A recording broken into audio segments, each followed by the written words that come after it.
So next chapter is web services. और हमारे पास ये हमारे कंप्यूटर नेटवर्क्स में लास्ट टॉपिक है इस चैप्टर टॉपिक का, कंप्यूटर नेटवर्क्स का। तो लास्ट चैप्टर है वेब सर्विसेज। यहाँ पे हमारे को किस तरीके से www जो कि वर्ल्ड वाइड वेब है, कैसे उसको यूसेज में लाना है, कैसे कम्युनिकेशन में वो क्लाइंट और सर्वर्स को हेल्प करता है।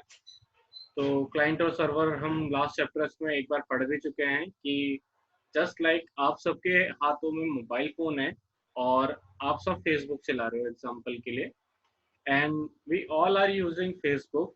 That means we all are clients और हम सब एक कॉमन सर्वर से जुड़े हुए हैं जो है फेसबुक का सर्वर।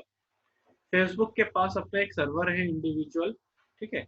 वहां पे ही आप अपनी फोटो अगर फेसबुक पर डालते हो तो वो इट मीन्स वो फेसबुक में नहीं, वो फेसबुक के बैकएंड में जो उसका सर्वर है वहां स्टोर कर रहे हो। इन फ्यूचर जब भी आपको या आपके फ्रेंड को कोई फोटो आपकी देखनी है, आपकी प्रोफाइल में जाएगा फोटोज में जाके, वो आपके फेसबुक के सर्वर में से जहां आपने फोटो अपलोड की होगी उनको एक्सेस कर रहा होगा, उनको गो थ्रू कर रहा होगा। So that means in this case, we all are clients and we all are connected to a common server, that is the Facebook server. Okay. So what is web service? यहाँ पे एक बार देखते हैं. It is a standardized medium, standard जिसमें आप use करते हो। Standard यानी कि मतलब कुछ गाइडलाइंस होंगी, कुछ आपको फॉलो करने होंगे rules, protocol or language to propagate communication between the client and server applications on the world wide web। मतलब एक इंटरनेट यूसेज के लिए आपको कुछ रूल्स एंड रेगुलेशंस हैं। अब लेट्स सपोज कम्युनिकेशन गैप ना आए, you are talking to a Russian और any let's say Chinese person and he don't know English or Hindi and आपको Chinese या Russian नहीं आती है, तो is there any way that you all can communicate? तो वहाँ पे क्या होगा, कम्युनिकेशन गैप आ जाएगा, ठीक है। तो उस चीज को हमें वेब सर्विसेज में जब हम यूसेज में आते हैं तो हमें इन चीजों का ध्यान देना पड़ता है, ठीक। A web service is a software module that is designed to perform a certain set of tasks, ठीक। कि ये एक सॉफ्टवेयर मॉड्यूल है जो कि हमारे सर्टेन टास्क को अचीव करने के लिए हमें हेल्प करता है। देन आप इसके बारे में अगर हम जैसे अभी क्लाइंट और सर्वर का मैंने एक छोटा सा एग्जांपल दिया आपको, ठीक है। तो जैसे आप कोई भी वेबसाइट ओपन करते हो, इवन फेसबुक का ही अगर हम एग्जांपल ले रहे थे तो उसी को देखते हैं। To open that we need to write www first, right. It means so we are requesting, वो एक प्रोटोकॉल है। जब भी किसी वेबसाइट को आपको किसी ब्राउजर के थ्रू ओपन करना होगा उससे पहले आपको क्या लगाना पड़ता है, www। सो ये भी एक प्रोटोकॉल के, इस वेब सर्विसेज के प्रोटोकॉल के अंडर ही आता है, ठीक। तो जैसे यहाँ पे अगर हम देखें तो web services can be search for over the network and can also be invoked accordingly. Means ये क्या कहना चाह रहा है कि हर यूजर की अपनी नीड अपने हिसाब से वो उस वेब सर्विसेज का इस्तेमाल करेगा। लेट्स सपोज मेरे पास फ्री टाइम है तो मैं सोशल मीडिया पे उस टाइम को इन्वेस्ट करूंगा या फिर यूट्यूब या अदर थिंग्स पे। तो यूट्यूब भी अगर आपको ब्राउजर में ओपन करना है तो www.youtube.com लिखूंगा। तो हर यूजर का यूसेज अलग है, बट वेब सर्विसेज में उसको www के थ्रू ही वो उसे इन्वोक कर पाएगा। इन्वोक इन द सेंस कि उसे रिक्वेस्ट कर पाएगा ओपन करने के लिए, ठीक है। तो सर्वर में कोई चीज पड़ी है तो सर्वर क्या है, जैसे आपका मोबाइल फोन है, एक एग्जांपल अगर हम लेते हैं तो मोबाइल फोन को भी as a local server treat कर सकते हैं। अगर आप सर्वर समझना चाहते हैं ज्यादा बेटर, तो वो क्या है, आपका फेसबुक जहाँ पे फोटो डला हुआ है वो ऑनलाइन आपका सर्वर है, ठीक। वैसे ही आपका ऑफलाइन अगर हम बोले तो वही फोटो जब भी आपको नीड पड़ेगी आपके मोबाइल पे भी पड़ी हुई है। तो देट इज, आप अगर मोबाइल फोन को बोले तो ये आप ऑफलाइन एग्जांपल बोल सकते हैं इसको, कि आपका सर्वर ही है ये। इसमें भी मेमोरी है, इसमें भी आपका स्टोरेज पावर है, आपके पास इसमें रैम भी है, रोम भी है, इसमें आपका चिप डला हुआ है। आप इसमें जब नीड करेगी आप उस डेटा को एक्सेस भी कर सकते हैं। बस इसमें डिफरेंस क्या है, आपको इसमें इंटरनेट की जरूरत नहीं है। बिना इंटरनेट के भी आप इसकी मेमोरी में से डेटा क्या कर सकते हो, एक्सेस कर सकते हो, ठीक। वही चीज अगर मैं बोलूं कि फेसबुक में से फोटो निकालनी है तो without internet we can't get our photos from there. तो उसके लिए एक सर्वर से जो ऑनलाइन है उसमें से डेटा फैच करने के लिए आपको किसकी नीड पड़ेगी? वर्ल्ड वाइड वेब यानी इंटरनेट की। ठीक है, तो यहाँ पे हमें इस तरीके से ये ऑनलाइन डेटा को हेल्प करता है एक्सेस करने में। ठीक, many people think that the internet and the world wide web are the same thing. ऐसा नहीं है। ठीक है, तो एक चीज और आपको एग्जांपल यहाँ पे समझाना था कि जैसे आपको कोई मोबाइल फोन यूज करना है तो ये लोकल सर्वर है, तो इसका एक प्राइवेट ओनर होता है। ओनरशिप यानी कि जैसे आपके घर पे आप एज ए स्टूडेंट हो तो आप पेरेंट्स का फोन यूज कर रहे होते हो। ठीक है, थोड़े बड़े होने के बाद पर्सनल मोबाइल फोन मिलता है, तो we will have our own mobile phone. ठीक, बट अगर हम यहाँ पे देखें कि इंटरनेट जब आप यूज कर रहे होते हो तो क्या फेसबुक ओपन करने के लिए किसी को पैसे देने पड़े आपको, या फिर इंटरनेट यूसेज करने के लिए किसी को पैसे देने पड़े आपको? नहीं, आपको बस एक बार आपको इंटरनेट का डेटा जो पैक होता है वो डलवा लिया, उसके बाद आप कोई सी भी वेबसाइट खोलो, कितनी बार खोल रहे हो, कोई किसी को आपको चार्ज नहीं देना पड़ रहा, until and unless they have their own unique content which needs to be paid, जो हमने लास्ट क्लास में पढ़ा था। जैसे कोई मूवी अगर किसी क्रिएटर ने बनाई है, कोई सॉन्ग किसी ने बनाया है, अगर आपको वो चाहिए तो उसको उसकी मेहनत, जैसे मूवी रिलीज होती है, आप थिएटर में जाते हो तो मूवी की टिकट परचेज करते हो, तो उसका एक पार्ट उस क्रिएटर को डेडिकेट किया जाता है, उस क्रिएटर का होता है, ताकि उसे नेक्स्ट मूवी और उसको घर चलाने के लिए पैसा मिल सके। तो वैसे ही हमारे यहाँ पे इंटरनेट का जो बात आती है कि इसकी ओनरशिप किसी के पास नहीं है। ठीक है, इसकी ओनरशिप किसी के पास नहीं है, बस सब डेडिकेटली उसको यूसेज में लाते हैं। ठीक, मतलब सर्वर के लिए आपको खर्चा करना है, बट उससे एक्सेस करने के लिए आपको खर्चा नहीं करना अलग से।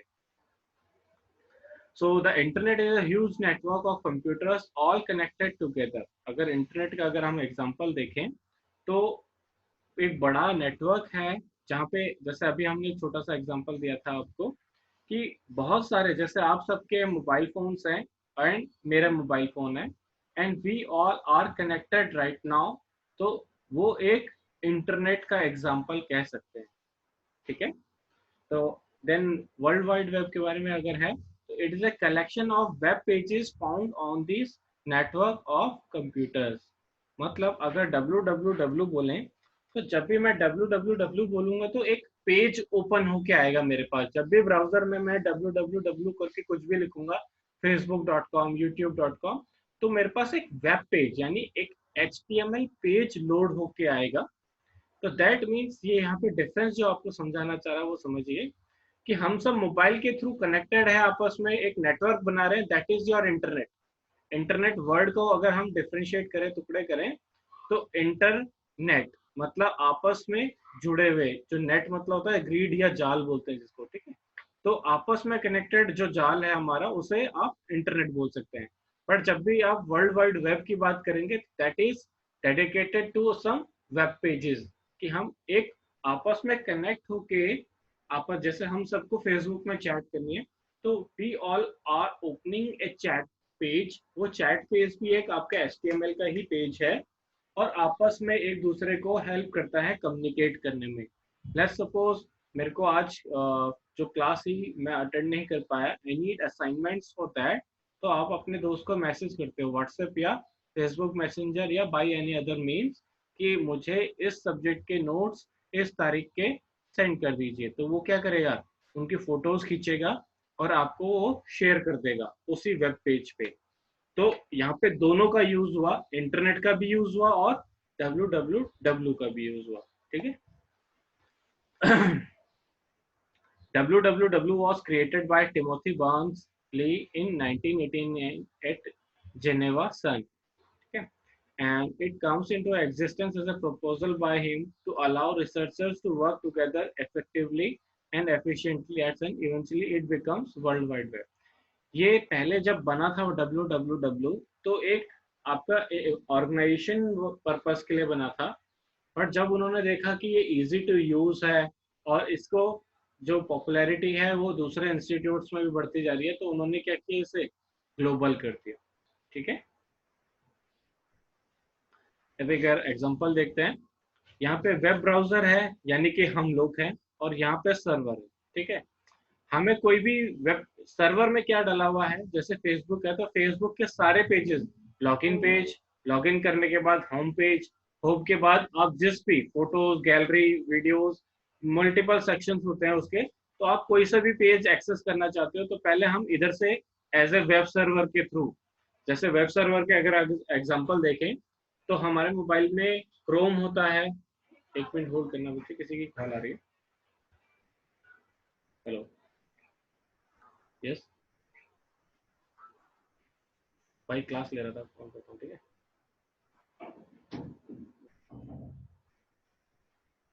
हेलो। हेलो, आवाज आ रही है बच्चे?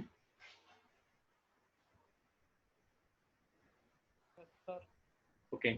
सो हम क्या करते हैं, वेब ब्राउजर के हम एग्जांपल ले रहे थे, तो हमारे पास जो एग्जांपल्स के लिए होते हैं जैसे क्रोम हो गया, इसके अलावा यूसी, अगर मोबाइल फोन में है तो ब्राउजर देखो सब जगह सेम वर्क करता है, वेब पेज लोड करने में हेल्प करता है, ओपन करने में, ठीक है। तो मोबाइल फोन में कुछ ब्राउजर्स हैं जो अलग हैं, हम यूसेज में लाते हैं। और आपके सिस्टम पे अगर आप एप्पल यूज करेंगे तो सफारी आपके पास ब्राउजर होता है, जैसे हम अगर नॉर्मल इसमें यूसेज कर रहे हैं तो आपके पास क्रोम होता है, फायरफॉक्स होता है, और ओपेरा मिनी होता है, ठीक है। वैसे ही मोबाइल फोन में भी ब्राउजर्स ये सब भी चलते हैं। इसके अलावा हमारे पास यूसी ब्राउजर होता है, डॉल्फिन ब्राउजर होता है। तो it all depends on us कि हम किस में कन्वीनियंट है, किस ब्राउजर के थ्रू। वो सबका पर्पस सेम है कि वो आपको क्या ओपन करके देगा, वेब पेज ओपन करके देगा जो कि आपके सर्वर पे पड़ा है। यानी कि वेब ब्राउजर के थ्रू हम क्या ओपन करने वाले हैं, जो वेब सर्वर में पड़े हुए हमारे HTML पेजेस है, वेब पेजेस। HTML के थ्रू ही हम वेब पेजेस को क्रिएट करते हैं। जैसे मैंने www.facebook.com अगर टाइप एंटर किया, तो यानी कि उसका लॉगिन पेज और होम पेज हम रिक्वेस्ट कर रहे हैं फेसबुक का। तो सर्वर में पड़ा हुआ वो पेज हमें लोड होके कौन कहाँ दिख जाएगा वापस, हमारे ब्राउजर पे, ठीक है। सॉरी। तो web is a two tiered architecture, ठीक है। A web browser display information contents and web server that transfer information to the client। यानी कि एक टू डायरेक्शनल है, हमारे पास टू टीयर आर्किटेक्चर है। पहला वेब ब्राउजर से सर्वर की तरफ को जा रहा है, और दूसरा वेब सर्वर से हमारे पास जो हमने रिक्वेस्ट की थी वो डेटा वापस हमारे ब्राउजर में ओपन करके दे रहा है। तो फॉर एग्जांपल हम एक ब्राउजर ओपन करके देखते हैं यहाँ पे। लेट्स सपोज हम यहाँ पे ओपन कर रहे हैं www.pexels.com ही ओपन करते हैं, ठीक। तो basically this website is dedicated to images and videos. आपको कोई भी आपका असाइनमेंट कॉलेज का या ऑफिस का वर्क करना है जिसमें आपको पिक्चर्स की नीड पड़ रही है, और good quality of pictures, good quality videos, तो यहाँ पे आपको इजीली अवेलेबल हो जाती हैं वो चीज़ें, जैसे यहाँ पे आप देख रहे होंगे, ठीक है। तो ये कुछ एग्जांपल्स हैं, जैसे जो भी आपको जिस भी कैटेगरी का फोटो यहाँ पे आपको चाहिए आप यहाँ पे एंटर करते हैं। लेट्स सपोज आपको अभी जैसे कोरोना बहुत फेमस है, तो आपको कोरोना से रिलेटेड वीडियो, ऑडियोज या वीडियोज चाहिए, तो हम यहाँ पे रिक्वेस्ट करते हैं, तो ये हमें आउटपुट देता है। इट मीन्स अभी जो हमने रिक्वेस्ट किया ये पर्टिकुलर इस कीवर्ड से, जो पेक्सल्स का सर्वर में डेटा पड़ा हुआ है, उस सर्वर में ये सारी फोटोज पड़ी हुई है, ये सारी फोटोज वहां पड़ी हुई हैं, and we are requesting from that server through किससे, अभी हमने ये क्रोम ब्राउजर को ओपन किया हुआ है जिसमें मैंने www.pexels.com रिक्वेस्ट किया, और ब्राउजर के थ्रू वो रिक्वेस्ट पेक्सल्स के सर्वर पे गई, और उस सर्वर ने हमें हमारी जो रिक्वेस्टेड, हमारा जो डिजायर्ड, जो भी रिजल्ट हम रिक्वेस्ट कर रहे थे उससे रिलेटेड जो भी उसके पास डेटा था उसने हमें प्रोवाइड कर दिया, ठीक है। तो आपको क्लाइंट और सर्वर आई होप बेटर समझ में आया होगा इससे। Then next topic is HTML। यहाँ पे एक ये लैंग्वेज है, अगर हम बोले HTML, व्हाट इज HTML। सो अभी कोई पूछे व्हाट इज HTML तो आप बोलोगे it is a language which helps us to create our web pages. जैसे अभी मैंने ये ओपन किया था www.pexels.com, तो अभी हमारे पास जो ये पेज आ रहा है ना, it is a web page. Web page यानी कि एक ऑनलाइन, जब आपने www के थ्रू कोई भी पेज रिक्वेस्ट किया हुआ है एक ब्राउजर में ये ओपन किया है आपने, तो दैट मीन्स ये एक वेब पेज है और ब्राउजर की हेल्प से ही आप इनको ओपन कर सकते हो। सो ब्राउजर के अगर कोई पूछे व्हाट इज ब्राउजर, तो आप बोलोगे ब्राउजर हमें हेल्प करता है वेब पेजेस को ओपन करने में, लोड करने में। और अगर कोई पूछे आपसे कि HTML क्या है, तो उन पेजेस को जो कि www के थ्रू आप ओपन करने वाले हो, इनको, जैसे ये एक एग्जांपल है, ये भी तो किसी ने कभी डिजाइन किया होगा ना कि यहाँ पे हमारा पिक्सेल्स का लोगो आएगा, यहाँ पे जो भी सर्च बार आएगा, जो भी ढूंढना है आपको, यहाँ पे ये आपका मेन्यू आएगा, यहाँ पे ज्वाइन का बटन लगेगा, यहाँ पे कोरोना से रिलेटेड आपको आइडियाज मिलेंगे और नीचे आपकी पिक्चर्स होंगी यहाँ पे इस तरीके से। तो ये पेज का मॉड्यूल किसी ने ढांचा रेडी किया होगा, तो उसे किसने लिखा होगा, उसने उसे HTML लैंग्वेज है, हाइपर टेक्स्ट मार्कअप लैंग्वेज हमारी है, हाइपर टेक्स्ट मार्कअप लैंग्वेज। ठीक, तो ये हमें हेल्प करता है वेब पेजेस बनाने में। ठीक, तो एक बार देखते हैं इसको यहाँ पे definition wise. It is a document design language, not a programming language. ये कोई प्रोग्रामिंग लैंग्वेज नहीं है, ये एक डिजाइनिंग लैंग्वेज है अगर हम बोले। ठीक है, it provides various kinds of tags, commands used to define the structure and appearance of web page. अब मैं आपको एक एग्जांपल देता हूँ HTML का, बहुत ही अच्छा एग्जांपल होगा। इससे पहले भी हम इसमें पढ़ाई कर चुके हैं W3 स्कूल में, तो फिर भी अभी एक एग्जांपल के लिए मैं आपको यहाँ पे पढ़ा रहा हूँ केवल। ठीक है, तो एक बार देखते हैं।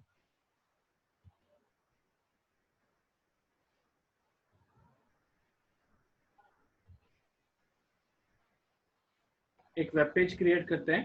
ठीक है, तो इसी को ट्राई करते हैं। लेट्स सपोज हमने ये मॉड्यूल रन किया है, एक बार देखते हैं। तो अभी हम एक HTML का वेब पेज ट्राई कर रहे हैं। ठीक, अब जैसे मैंने इसको रन किया यहाँ पे, ठीक है, तो ये मेरे पास एक पेज बन के आ गया। इस पेज में जो मेरा आउटपुट आ रहा होगा, सबसे ऊपर यहाँ पे एक दिस इज ए हेडिंग, और यहाँ पे ये लिखा हुआ आ रहा है। मे बी आपने 10th में पढ़ा हो, तो आपको लग रहा होगा कि सर हमें दोबारा पढ़ा रहे। तो it's better some of you, किसी को कुछ कुछ पहली बार देख रहे होंगे आप में से कुछ, और कुछ ठीक है आप लोगों ने अगर पहले पढ़ा भी हुआ है, बट फिर भी बेटर अंडरस्टैंडिंग के लिए हम एक बार दोबारा से देख लेते हैं इस चीज़ को। ठीक है, तो यहाँ पे देखते हैं इसको। अब मैंने इसे रन किया। ठीक, तो यहाँ पे मेरा लेआउट कुछ इस तरीके से आ गया। अगर हम देखें, अब मुझे क्या चाहिए, मुझे ये डेटा ऐसे नहीं चाहिए, मुझे चाहिए इस रो कॉलम की फॉर्म में डिवाइड होके आए यहाँ पे। तो हम यहाँ पे से क्या करते हैं, थोड़ा सा इसमें चेंजेस कर लेते हैं। तो यहाँ पे इसने क्या बोला है, यहाँ पे हम डिजाइन कर रहे हैं इसको केवल, इट इज ए, इसीलिए इसको डिजाइनिंग लैंग्वेज बोला इसने। इसको यहाँ पे प्रोग्रामिंग लैंग्वेज में कंसीडर नहीं किया। ठीक, आपको फिर से रिपीट करता हूँ, यहाँ पे जो भी ये बोला इसने आपको, ये डिजाइनिंग लैंग्वेज बोला इसने आपको। ठीक है, इसने इसको क्या नहीं बोला, इसने इसको प्रोग्रामिंग लैंग्वेज नहीं बोला। तो इसको अगर बेटर वे में अगर आपको समझना हो तो कभी आप मेरे से पूछ सकते हैं, HTML जो भी अगर आपको चाहिए हेल्प। ठीक, तो अब हम क्या कर रहे हैं, यहाँ पे एक टेबल मैंने क्रिएट किया जो बेसिकली आपको अगर ये समझ में नहीं आ रहा हो, तो मैं क्या कर रहा हूँ,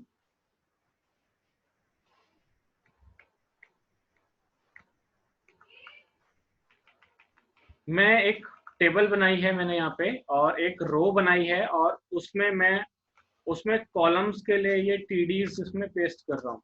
ठीक, अब हम क्या करेंगे, यहाँ पे अगर मैं बताऊँ आपको, जैसे ये है। ठीक है, तो हम इसको कॉपी कर लेते हैं यहाँ से, और कट करके हम यहाँ पे से इसको इस TD के अंदर पेस्ट कर लेते हैं। ठीक, इंडेंटेशन देखिएगा, टेबल के टैब मार के TR है, टैब मार के TD है, टैब मार के यहाँ पे डेटा उसके अंदर। ठीक, तो अब हम क्या करते हैं, इसको यहाँ पे पेस्ट कर लेते हैं। ऐसे ही यहाँ पे टैब मार के हम यहाँ पे पेस्ट कर लेते हैं। ये केवल आपको अंडरस्टैंडिंग के लिए है कि कैसे आपके HTML काम करता है। ठीक, तो इसको जब हम रन करेंगे, तो आपका देखिए डेटा थोड़ा बड़ा है फॉन्ट, क्योंकि यहाँ पे H1 दिया है। तो ये डेटा आपको किस फॉर्म में आया, एक कॉलम यहाँ पे आएगा, ऐसे ये आ गया, ये भी आ गया, और ये भी आ गया। तो टोटल हमने कितने यहाँ पे टीडी लिए थे कॉलम बनाने के लिए, 1 2 3 4 5। तो आपको 5 कॉलम्स बन के आ गए, ठीक है। अब आपको इसका बॉर्डर भी अगर चाहिए तो आप यहाँ पे प्रॉपर्टीज इसकी होती हैं, तो आप यहाँ पे इनको बॉर्डर दे सकते हैं, ठीक। तो सबसे पहले हम क्या करते हैं यहाँ पे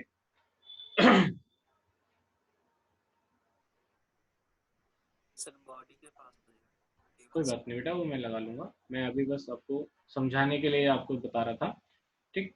तो हमारे पास मल्टीपल तरीके से आपकी जो बॉर्डर्स होते हैं, आप इसको जो सीएसएस होता है, अभी हमने जो लिखा ये एचटीएमएल था, अब इसमें जो भी इसकी ब्यूटीफाई करना है इसको, उसके लिए हम सीएसएस लिखते हैं, ठीक है।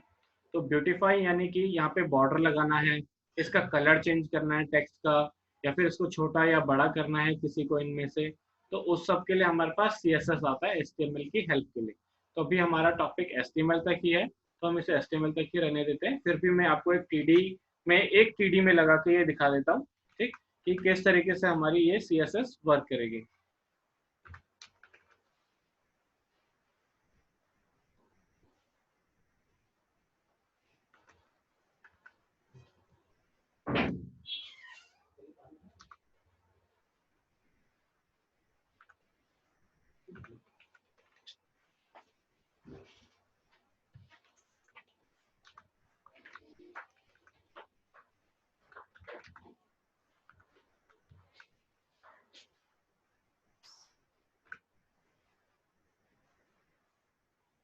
तो अभी हमने क्या किया, जो हमारा पहला एक कॉलम था उसको मैंने यहाँ पे इसके थ्रू बॉर्डर दिया है, ठीक।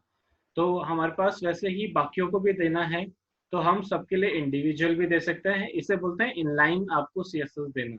अगर मुझे इन सब पे लगाना था तो मैं सब पे लगाने के बजाय मेरे पास दूसरे तरीके भी होते हैं, कि यहाँ पे मैं एक सीएसएस के लिए स्टाइल करके एक और टैग खोलूं, और उसके अंदर जाके टीडी जो है उसको मैं, ये जो मैंने यहाँ पे सीएसएस दिया वो दे दूं, तो जितने भी मेरे इस पूरे वेब पेज में टीडी होंगे उन सब पे ये बॉर्डर जाके सेट हो जाएगा, ठीक। तो अभी के लिए केवल एचटीएमएल तक रहते हैं। तो एचटीएमएल में देखिए कैसे स्टार्ट हुआ है एचटीएमएल, यहाँ पे इन्होंने, एक बार मैं थोड़ा सा क्लीन कर देता हूँ यहाँ पे से थोड़ा सा ये कोड, बेटर अंडरस्टैंडिंग के लिए, ठीक है, ताकि ये पेज हमें सिंगल में दिख सके। थोड़े से टीडी कम कर लेते हैं, तो यहाँ पे आपको सब कुछ ये दिख रहा होगा। तो यहाँ पे देखिए समझाते हैं। एचटीएमएल से हमने स्टार्ट किया और एचटीएमएल को ही हमने क्लोज किया, क्लोजिंग के बस यहाँ पे हमने यहाँ पे इसको कर ले टिल्टेड ब्रेक वो लगाया। देन हेड है यहाँ पे, हेड के बाद उस पेज का जो भी टाइटल आपको देना था, यहाँ पे हमने उस पेज का टाइटल दे दिया, यानी कि एक एग्जांपल दे सकते हैं, HTML एग्जांपल, इस तरीके से, ठीक है। टाइटल आपको यहाँ पे दिखेगा नहीं इस पेज पे, इस पेज का टाइटल है, मतलब इस पेज को एक नाम दिया है मैंने, ठीक है। फिर उसकी बॉडी आती है, यहाँ पे बॉडी स्टार्ट हुई, बॉडी के अंदर जो भी काम है, मतलब इस पेज के अंदर जो कुछ भी कंटेंट डालना वो सब किसके अंदर आएगा आपका, बॉडी स्टार्ट यहाँ हुआ और यहाँ पे वो क्लोज हुआ। वैसे ही यहाँ पे टेबल थी, और टेबल से टेबल, टेबल यहाँ पे ओपन हुई, टेबल क्लोज हुई, टीआर ओपन हुआ, टीआर क्लोज हुआ, TD open, TD close, TD open, TD close, TD open, TD close. मतलब ये मैंने यहाँ पे इस तरीके से अगर मैं रन करूँ तो ये इस तरीके से आएगा आउटपुट, एक कॉलम, दो कॉलम, तीन कॉलम, समझ में आया आपको। और अगर मैं इसी को, अगर मैं इसी सीएसएस को बाकी सब पे भी लगा दूं, तो ये आपके सब पे लग के आपको मिलेगा, ठीक। ये आपको बेटर समझ में आएगा, आए हो। तो ये है हमारा एक वेब पेज, ये वेब पेज हमने किसकी हेल्प से बनाया बच्चों, ये हमने बनाया हमारे HTML के थ्रू, ठीक है, HTML के थ्रू बनाया। अब एक काम करते हैं, इस पूरे कोड को हम सेव कर लेते हैं, तो हम क्या करेंगे, इस पूरे को कॉपी किया, ठीक, और एक काम करते हैं, हम इसे एज ए ब्राउजर में इस पेज को ओपन करके देखेंगे कि ये कैसा दिखेगा हमें एक्चुअल में, जैसे वेबसाइट वेब पेज खोलते हो ना, www.this.com, तो उस तरीके से कैसे हमें ये दिखेगा एक बार देखते हैं।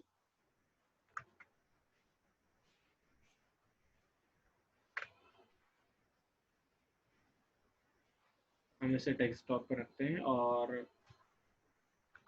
HTML एग्जाम्पल लेते हैं और इसे डेस्कटॉप पे रख लेते हैं। ठीक, अब हम क्या करते हैं, डेस्कटॉप पे जाएंगे और ये हमारा पेज है। अब हम इसे ओपन करेंगे एंड इसे ओपन करेंगे।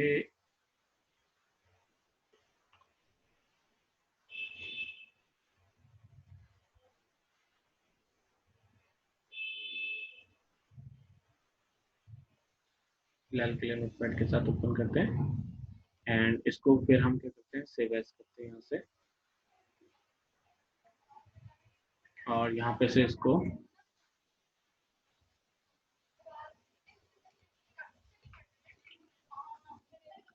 .html इसको एक्सटेंशन देते हैं।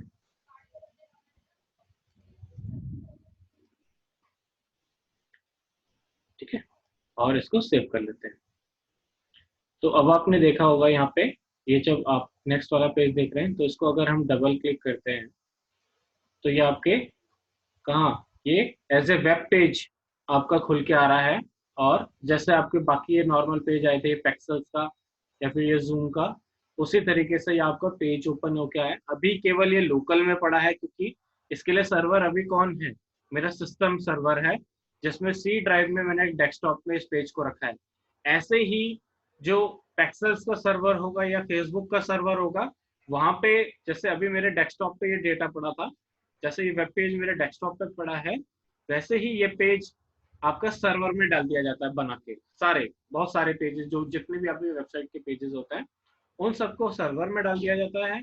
और जब भी आपको एक्सेस करना होता है, आप किसकी हेल्प से एक्सेस करते हो, www.pexels की तरह इस तरीके से ओपन करते हो, क्योंकि www क्या करता है, आपको ऑनलाइन उन वेब पेजेस को एक्सेस में हेल्प करता है।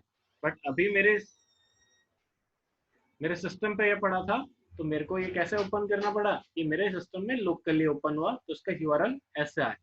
ठीक है, तो आई होप ये आपको बेटर समझ में आया होगा ये वाला टॉपिक कि कैसे वेब पेजेस बनते हैं, कैसे इसके थ्रू हम डिजाइनिंग करते हैं। ठीक है, तो HTML was created by Sir Tim Berners-Lee in late 1991 but was not released officially, which was published in 1995 as HTML 2.0, and HTML5 is the latest evolution of the standard that defines HTML. Right now हमारे पास जो अब हम use करते हैं HTML5 और CSS इसके साथ जो और बेटर हो चुकी हैं। आप कभी पुरानी वेबसाइट खोल के देखना, पुराने टाइप्स की जो होती थी, और अब धीरे धीरे उनमें एडवांसमेंट्स बहुत ज़्यादा, हम CSS की हेल्प से उनको ब्यूटीफाई करने में आप कई बार आप वेबसाइट ओपन करते होंगे कुछ, तो आपने देखा होगा उनकी वेबसाइट पुराने जमाने की दिखती है आपको, पुराने डिज़ाइन की, बहुत मतलब डेटा बीच में डेटा आ रहा होता है उनके पास, कहीं पे मतलब डिजाइनिंग उतना अच्छा नहीं होता है, उनके कलर्स बहुत फेडेड रहते हैं इस तरीके से, और फॉन्ट्स उसमें जो यूसेज में आते हैं वो उतने अच्छे नहीं होते। जो एडवांसमेंट HTML5 विद CSS में हुई, उन्होंने उसको जो हमारा वेब पेज का वर्ल्ड है चेंज किया ड्रास्टिकली, उसमें चेंजेस आए उसके लुक में, फील में। और इसी, क्योंकि देखो कभी भी कोई भी एक सॉफ्टवेयर होता है उसमें दो चीजें इंपॉर्टेंट होती है, एक होता है UI और एक होता है UX। UI होता है यूजर इंटरफेस। यूजर इंटरफेस का एग्जांपल अगर मैं दूं, जैसे तो ये पेज है, ठीक है, तो इसका अगर यूजर इंटरफेस देखें तो यूजर इंटरफेस क्या कहता है कि यहाँ पे लोगो होगा, यहाँ पे आपका टेक्स्ट सर्च बॉक्स होगा, यहाँ पे मेन्यू के ऑप्शंस होंगे, यहाँ पे बटन होगा, ये है UI, यूजर इंटरफेस।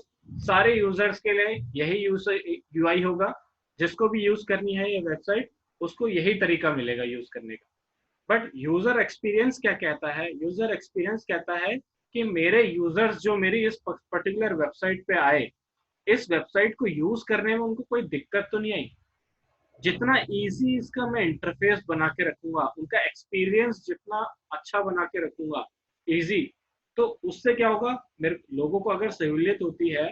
जो लेमन भाषा में अगर मैं बोले, आपके अगर जैसे ग्रैंड पेरेंट्स है तो वो मोबाइल टेक्नोलॉजी से उतने अवेयर नहीं होते, पर धीरे धीरे आप देखते हो पापा मम्मी फेसबुक को बहुत इजीली ग्रैब कर लेते हैं, व्हाट्सएप को कैसे यूज करना है धीरे धीरे बहुत जल्दी ग्रैब कर लेते हैं, क्योंकि ये कुछ ऐसे सॉफ्टवेयर, अब जैसे व्हाट्सएप है, इनके अलावा भी हमारे पास मार्केट में बहुत सारे एप्लीकेशन आए, बट व्हाट्सएप ही क्यों फेमस हुआ, फेसबुक ही क्यों फेमस, क्योंकि इनकी क्या थी, यूसेज का जो यूजर यूआई के साथ साथ इन्होंने यूजर एक्सपीरियंस को भी क्या रखा, सिंपल रखा, तो मल्टीपल यूजर्स को उसे यूज करने में क्या हुई, आसानी हुई।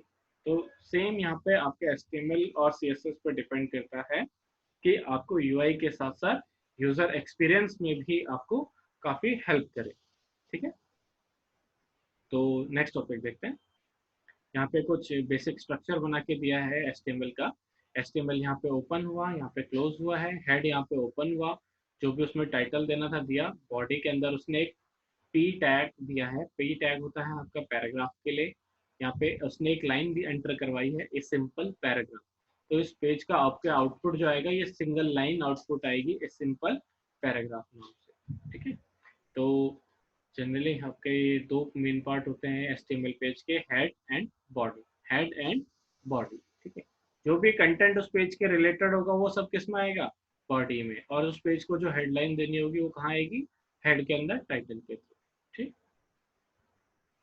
तो आज के लिए हम इतना ही करते हैं, और नेक्स्ट क्लास में हम आगे, पहले तो मंडे को हम आपके आंसर्स डिस्कस करेंगे, और if any one of you have any particular question related issue from the question paper, तो मंडे को हम वो डिस्कस कर लेंगे। अगर आपको कोई भी ऐसा क्वेश्चन लगता है कि आप में से बहुत लोगों ने वो अटेम्प्ट नहीं किया, दैट मीन्स वो टीचर के लिए इश्यू बन जाता है, क्योंकि उस टॉपिक में कहीं ना कहीं उसको लैक रह गया, कहीं ना कहीं टीचर उसमें छूट गया कि आपको वो चीज़ बेटर कन्वे नहीं हो पाई, टीचर ऐसा समझता है। अब वो बच्चे पे है कि बच्चे ने पढ़ाई नहीं, उसने देखा नहीं ये तो बहुत बड़ा क्वेश्चन है, मैंने अटेम्प्ट ही नहीं किया, जानबूझ के नहीं किया, या फिर चीटिंग कर रहा था, उसने कहा चलो ये क्वेश्चन छोड़ देता हूँ, सर को ये नहीं लगेगा कि इसने पूरी चीटिंग करी उस तरीके से।